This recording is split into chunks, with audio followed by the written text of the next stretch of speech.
ఒకటి కాదు రెండు కాదు మెజారిటీ. మీరు 164 సీట్లు ఇచ్చారు మాకు, 21 పార్లమెంట్ సీట్లు ఇచ్చారు.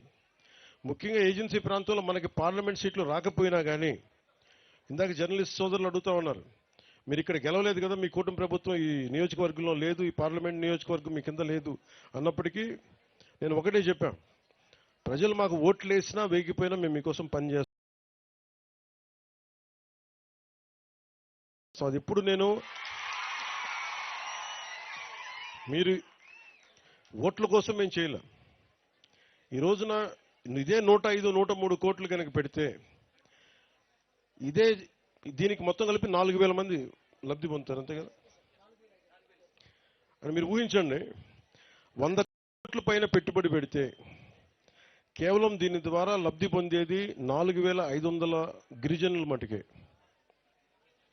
కానీ మేము ఎలా చూస్తున్నామంటే దీన్ని ఇక్కడ ఓట్లు వేయలేదు, అయినా కానీ వీటన్నిటిని అధిగమించి ఎందుకు వచ్చామంటే ఇదే 100 కోట్లు ముఖ్యమంత్రిగా తన నియోజకవర్గంలో పెట్టుకోవచ్చు, నేను కాకినాడలో పెట్టుకోవచ్చు, లేదంటే ఇంకో ప్రాంతాలకు పెట్టుకోవచ్చు.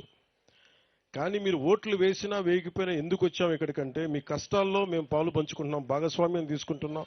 మీ కష్టాల్లో, మీ కన్నీళ్లలో మేము ఉన్నామని చెప్పడానికి.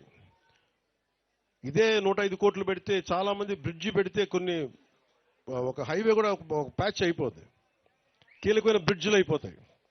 కానీ వాటన్నిటిని దాటి ఎందుకు పెట్టామంటే మీ కష్టాల్లో మేము ఉన్నాం.